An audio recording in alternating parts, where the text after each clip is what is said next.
This is also a time of change for my family. The paper reached Charles without ceremony, but the words on it changed the atmosphere instantly. Meghan had filed a formal claim, seeking recognition over one of Catherine's most carefully protected royal responsibilities, a role tied not simply to appearances, but to trust, access, and the future shape of the monarchy. Charles read the paragraph twice. Then he stopped moving. Around him, nobody dared speak. Before we go deeper into what this really means for the royal family, make sure to subscribe so you don't miss a single update. Charles lowered the page onto the table at Clarence House and stared at his secretary. The morning briefing had been expected to cover engagements and duties. Instead, Meghan, Duchess of Sussex, had asked the palace to recognize an equal or transferable right to Catherine's guarded position as royal patron guardian of the Crown's family and children's charities. That fictional royal office meant ceremonial leadership over patronages involving children, families, and future heir initiatives.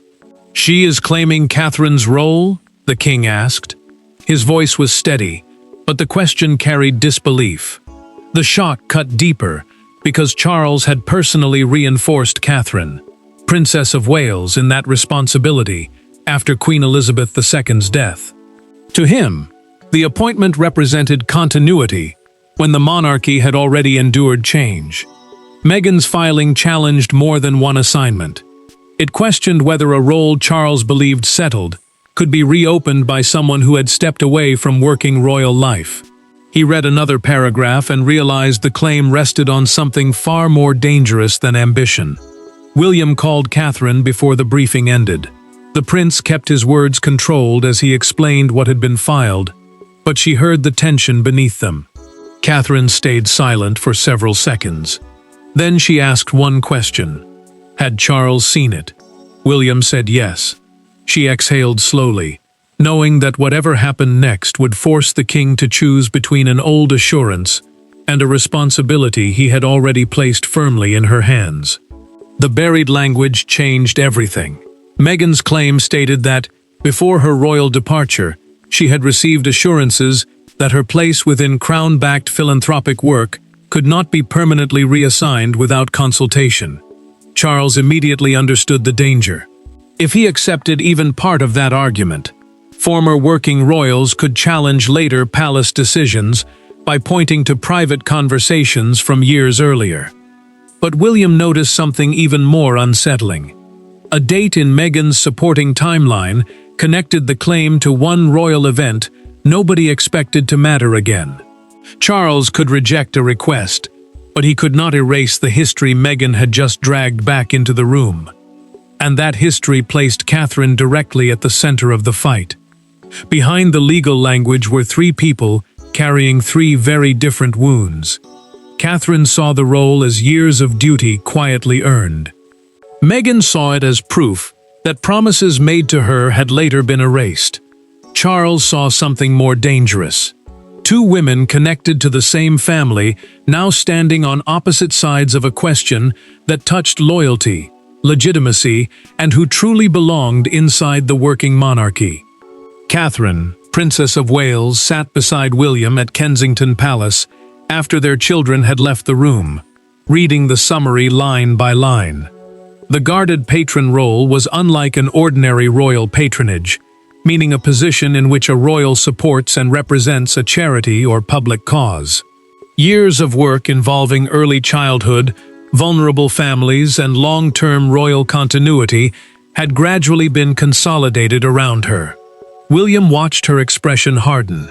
What wounded Catherine was not the fear of losing status. It was the suggestion that years of responsibility could somehow be treated like property that another person might reclaim. Meghan, Duchess of Sussex, viewed the same history from the opposite side. During her period as a working royal, she had been encouraged to build a public service identity around women, families, and community projects. Speaking privately with Harry, she insisted the filing was about acknowledgement, not revenge. She wanted recognition that commitments made during those years had mattered. Harry listened carefully, but he already understood how the palace would read the move. To Charles and William, the claim would look less like a request for recognition and more like a direct challenge to Catherine. Charles walked alone after the briefing before finding Camilla. The king admitted that the dispute threatened to reopen every grievance the family had failed to bury when the Sussexes stepped away from official duties. Camilla listened as he explained his greatest fear. Somewhere in Meghan's supporting account was a conversation involving him. She asked whether he remembered exactly what he had promised. Charles did not answer immediately. That silence disturbed her more than any denial could have. William soon found the same reference. Meghan's filing pointed directly to a private exchange with Charles from the period before she and Harry left working royal life. The prince returned to Catherine with the detail, and she immediately understood why the wording mattered. If Charles had offered more than encouragement, Meghan could argue that the palace had broken an assurance before transferring responsibility elsewhere. Charles searched his memory and found fragments, not certainty. Camilla urged him not to guess, while William pressed aides to reconstruct the chronology. Catherine remained quiet, but the hurt had shifted into something colder. She now wanted to know what had been said before her role became exclusively hers. The claim looked new, but its roots were buried years earlier. And when aides finally identified the trigger, even Charles understood why Meghan had chosen this moment to act. Every royal rupture has a moment that looks harmless, until history gives it another meaning. In this case, it was not a courtroom, an argument, or a dramatic departure. It was a charity reception inside Buckingham Palace years earlier, where one short conversation about future responsibilities left Meghan convinced that a door would remain open, and Catherine unaware that the same conversation would eventually threaten her most protected role. Meghan, Duchess of Sussex, had entered that period, believing her charitable work would become a lasting part of royal life. Palace officials were still discussing how responsibilities might be divided among younger members of the family, while Catherine, Princess of Wales, was already becoming closely associated with early childhood and family-focused causes. A royal patronage is simply an official connection between a royal figure and a charity or public cause, and at that point, the wider structure had not yet been fully settled. That uncertainty created room for expectations to grow. Charles spoke privately with Meghan during a fictional Buckingham Palace reception for family charities, and his words would later become the center of everything. He told her that her work with women, children, and community organizations would always have a place within the Crown's wider mission, even if individual patronages changed. Meghan heard reassurance. Charles believed he was offering encouragement. Neither understood that years later, the sentence would be treated almost like a promise. Meghan repeated the conversation to Harry as they left the palace. She told him she finally felt certain that her charitable identity could not simply disappear if royal structures changed around them. Harry remembered the relief in her voice, and that memory later shaped how he understood her anger. For Meghan, Catherine's eventual control over the protected role did not look like normal restructuring. It looked like evidence that Charles's assurance had quietly been discarded. Charles felt the past close around him when aides produced a reconstructed briefing note from that reception. He removed his glasses and admitted he remembered trying to reassure Meghan, but he insisted he had never promised permanent authority. Then another archived aide's note sharpened the problem. It recorded Meghan asking whether her charitable work would survive any future restructuring. Charles realized the question had been more specific than he remembered. Catherine reacted differently. William told her that she had never been informed about the conversation, and she was stunned that an assurance made before the Sussex departure had now become leverage against a role she had spent years building. William saw the hurt harden into resolve. He no longer wanted more notes, summaries, or reconstructed memories. He wanted Meghan to explain her meaning directly. Years of resentment had finally found a sentence to cling to. And now William wanted Meghan to explain exactly what she believed that sentence entitled her to take from Catherine. The room was deliberately small. No cameras, no ceremonial distance, no crowd of courtiers to soften the words. Charles sat at one end, William beside Catherine, while Meghan and Harry faced them across the table. For several minutes, nobody touched the water placed before them. Then Meghan said the sentence that changed the meeting completely. She did not believe Catherine had the exclusive right to the role. Charles had authorized the private meeting because written exchanges were pushing everyone into corners. He feared that another formal letter would make retreat impossible. A working royal means a family member who carries out official duties on behalf of the monarch, and this dispute now threatened the structure around those duties. Harry had come beside Meghan. William had insisted on sitting with Catherine because any decision would shape not only her work, but the future balance of responsibility inside the monarchy. Meghan, Duchess of Sussex, spoke carefully. She said she was not trying to take something from Catherine. She wanted recognition that the protected role had grown out of areas of work she had also been encouraged to develop. Catherine, Princess of Wales, did not interrupt. When Meghan finished, she answered with restraint. The role, she said, was not territory to be divided. It was responsibility built through years of continuity, and an old conversation could not erase everything that had followed. Harry reacted before Charles could answer. He said Meghan had been pushed outside a system that later continued using themes and causes she had once hoped to shape. William's expression changed immediately. The prince challenged that claim, arguing that Catherine had spent years building her own work and should not now be made responsible for every disappointment surrounding the Sussex departure. Harry pushed back, and for the first time the meeting began to feel less like mediation and more like a family rupture reopening in real time. Charles raised one hand and stopped William mid-sentence. The king said he would not allow. Meghan then produced the archived wording from the earlier conversation, preserved in a documented aides note, and asked him directly whether he denied saying that her charitable work would always have a place within the Crown's wider mission. Charles did not deny it. He admitted the language was broadly consistent with what he remembered, and Catherine watched him carefully as he explained the difference. He had offered reassurance, not permanent authority. Meghan heard the distinction. Harry heard it too, but neither looked satisfied. The confrontation had stripped away enough emotion to expose the harder battle beneath it. Who actually possessed the authority to define Catherine's role, and whether even Charles could undo what had already been established.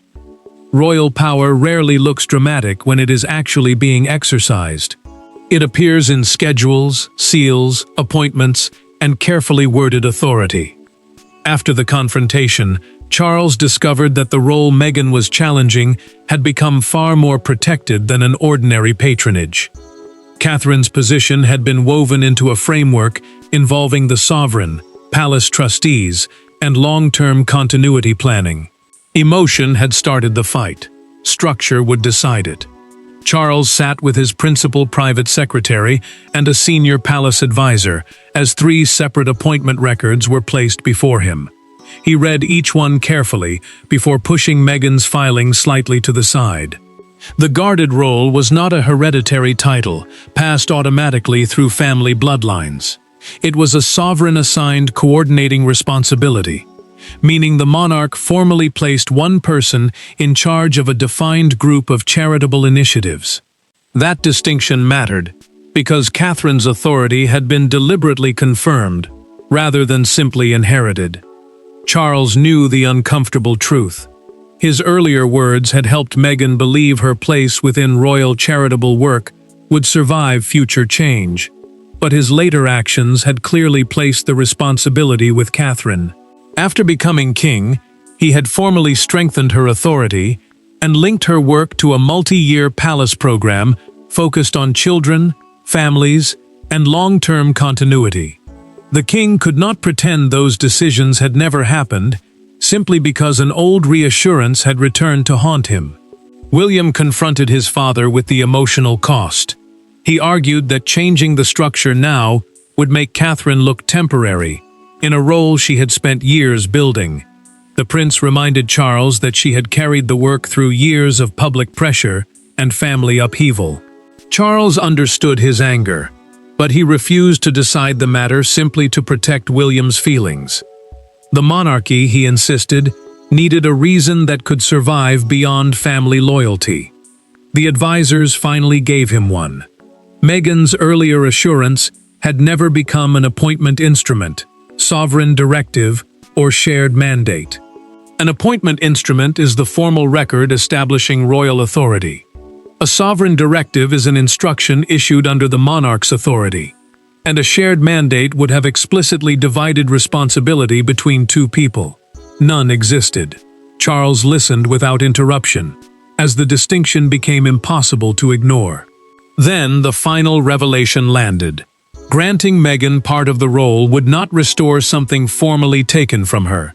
It would require Charles to actively remove part of Catherine's existing authority and give it elsewhere. William understood immediately. So did the king. The legal path had narrowed to a single conclusion. But Charles knew the hardest moment had not yet happened. The palace had found the line it could defend, yet drawing that line meant somebody would leave the dispute feeling publicly rejected. And Charles knew exactly who would hear the verdict first. The rejection was only a few paragraphs long. Meghan read it once, then again more slowly. The palace had not questioned her past charitable work. It had not accused her of inventing Charles's words. Instead, it delivered something colder. The old assurance carried no continuing authority, and Catherine's current role would remain intact. For Meghan, that distinction did not soften the blow. It made the exclusion feel permanent. Meghan, Duchess of Sussex, finished the decision beside Harry and placed the pages flat on the table. The formal response meant the palace had reviewed her claim and reached an official conclusion that carried the king's approval. It stated clearly that Catherine's protected responsibility would remain exclusively with the Princess of Wales and would not be divided, transferred, or reopened. Meghan read the final paragraph again before saying quietly, "So that is what those words were worth." Harry immediately wanted to contact the palace. She stopped him. Harry's anger came fast, because he saw the ruling as confirmation of something he had feared for years. He told Meghan that the institution had acknowledged Charles's old reassurance while stripping it of every practical consequence. She agreed, but refused to let their first answer be emotional. For her, the deeper wound was not simply losing the claim. It was the feeling that her earlier place inside royal life had been rewritten into something temporary, something remembered politely but no longer allowed to carry weight. Catherine, Princess of Wales, received the same decision very differently. She felt relief, but not triumph. Speaking privately with William, she admitted she had never wanted her role defended by making Meghan appear humiliated. William reminded her that the palace had protected work she had spent years building, yet Catherine remained uneasy. She understood the necessity of the decision. What troubled her was the human cost of winning it. Charles felt that cost too. The king instructed his aides privately that the palace statement must not attack Meghan, question her memory, or suggest she had invented the earlier conversation. His direction, preserved in the internal briefing account, was simple. The distinction must remain between personal reassurance and formal authority. Charles knew his own loose wording years earlier had helped create the expectation now being rejected. Catherine then made one request nobody expected. Before the decision became public, she wanted to speak with Meghan alone. No William, no Harry, no Charles, no advisors. William hesitated, but she insisted that the dispute had become too personal to end through paperwork alone. When Meghan received the invitation, she agreed. The official battle was nearly over, but Catherine was not prepared to let the final memory of it be a rejection letter. and Meghan agreed to meet the one person she had just challenged. Without husbands, advisors, or royal machinery between them, the argument became smaller and somehow more painful. Catherine arrived first. Meghan entered moments later. Neither woman came to negotiate the palace decision. That part was finished. What remained was the question neither document could answer: whether this claim had ever truly been about a royal role, or whether it was about everything both women believed had been taken from them. Catherine, Princess of Wales, had asked for the meeting because she refused to let the rejection letter become the final word between them. Meghan, Duchess of Sussex, agreed because the formal process had already ended, and another exchange through palace channels offered nothing new. A formal claim is simply an official request asking an institution to recognize a right or entitlement, and hers had failed. Now there were no procedural arguments left to hide behind, only memory, hurt, and two very different versions of the same history. Catherine spoke first. She told Meghan that when she saw the filing, she felt years of work had been reduced to something that could be picked up, divided, and claimed. Meghan listened without interrupting. Then she answered with equal restraint. She said that was exactly how she had felt when royal responsibilities were redistributed after she and Harry left working life. To her, causes she had been encouraged to build around seemed to continue without any acknowledgement that she had once been part of them. Meghan's words changed the temperature of the conversation. Catherine admitted she had never known about Charles's earlier assurance and understood why the later restructuring could have looked deliberate from the outside. But understanding was not surrender. She made that clear. The responsibility she now carried had been built through years of continuous work, and she would not divide it simply to repair an old grievance. Meghan accepted the firmness in that answer, even if she did not welcome it. The truth finally surfaced. Meghan conceded that she had known from the beginning that gaining Catherine's entire role was unlikely. Her deeper purpose was to force the palace to acknowledge, in a documented response, that earlier commitments and encouragement had existed. She did not want her brief royal service reduced to a forgotten chapter. Catherine heard the admission and offered something Meghan had not expected. Recognition of the past did not have to mean authority in the present. Catherine told her that both truths could exist at once. Meghan's earlier contribution could be acknowledged without weakening the responsibility now assigned to her. Meghan did not challenge that distinction again. The claim was finished. Inside the room, the sharpest edges had softened. Outside it, headlines were already turning a private struggle over recognition into a royal war. By morning, the private distinction between recognition and authority had disappeared beneath enormous headlines. To some, Meghan had attempted to seize Catherine's place. To others, she had forced the palace to admit that promises made during her working royal years were later abandoned. The monarchy had reached its decision, but the public was now judging motives, and one image outside Buckingham Palace captured the divide more powerfully than any official statement. Charles watched the coverage build with growing discomfort. The palace had confirmed that Meghan's claim over the scope of Catherine's charitable authority had been reviewed and rejected, while still acknowledging her earlier service. An official palace communication is simply a formal statement, issued to explain the monarchy's position to the public, and this one was designed to close the dispute without humiliating either woman. Spin. Instead, broadcasters turned the story into a battle between continuity around Catherine and unresolved anger from the Sussex departure. The divide became impossible to ignore when the fictional Daily Chronicle appeared with the headline, "Kate's role stays hers." Beneath it came the question that pushed the story back toward the king. But what did Charles promise Meghan? Outside Buckingham Palace, a small crowd gathered behind the barriers. One woman held a photograph of Catherine from a children's charity visit. Another stood nearby with a handwritten sign declaring, "Promises matter too. 2 messages, 2 loyalties." one family dispute now being judged in public. Charles remained in his office as commentators repeated the wording attributed to his old conversation with Meghan. The king finally told an aide that he should have been clearer years earlier. He knew the palace had reached the right institutional decision, but he could no longer pretend his own words had played no part in creating the expectation behind the claim. William reacted with sharper frustration. He disliked every headline suggesting Catherine's work mattered only because Meghan had lost something.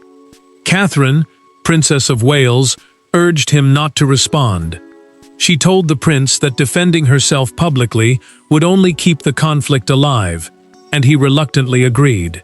For her, silence had become a form of control. The palace then issued one final clarification. Meghan's past charitable contribution would remain acknowledged in the royal record, but present authority over the protected role rested solely with Catherine. Soon afterward, Meghan decided not to challenge the ruling again. The formal fight was over. The headlines had chosen winners and losers. But Charles had come to a different conclusion, one that could only be delivered privately to the woman whose position had been tested. The crisis ended where it had begun, with Charles sitting across from a document that forced him to confront the consequences of his own words. But this time, Catherine was in the room. There was no claim left to assess, and no confrontation left to contain. Charles had already made the institutional decision. What remained was more personal. He needed Catherine to understand what the challenge had proven about her place inside the crown. Charles closed the final case folder and looked directly at Catherine, Princess of Wales. The guarded role would remain entirely hers under the structure already established, and Meghan would not pursue another claim. A formal royal appointment is an official assignment of duty made through the authority of the monarch, and that distinction had ultimately decided the dispute.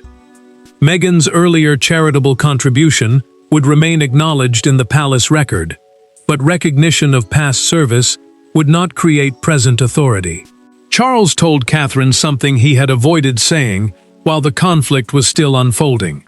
Her position had not been protected because the palace wanted Meghan to lose. It had been protected because years of responsibility, consistency, and public service had given the role a clear center. Catherine listened in silence. The words reached deeper than the rejection itself, because she had spent much of the crisis wondering whether everything she had built could somehow be reopened by an old promise made before her authority was fully established. Catherine became emotional, but remained composed as the king acknowledged the years she had invested in children, families, and long-term royal work. Charles then accepted his own part in the crisis. He admitted that reassurance without precision can become a wound when circumstances change. His words to Meghan had been meant as encouragement, yet time had given them a meaning he never intended. The monarch understood now that even private language could carry consequences years later. Meghan did not receive Catherine's position, but her claim achieved something else. Through the palace's documented response, her earlier royal service and Charles's encouragement were formally acknowledged rather than erased. Catherine did not lose authority to make that recognition possible. The two truths were finally separated. That distinction became the final verdict. Meghan's past remained part of the record. Catherine's present responsibility remained protected. Charles had learned to separate compassion from authority, and Catherine emerged stronger because her role had survived direct scrutiny rather than merely being shielded from it. There was no further battle left to fight. The claim was closed. Meghan received recognition without restoration. Catherine kept the responsibility she had earned through continuity, and Charles left the crisis understanding that royal words can echo for years. But duty, clearly assigned and faithfully carried, ultimately decides who stands where. Thanks for watching. Please don't forget to like and subscribe, and we will see you in next one.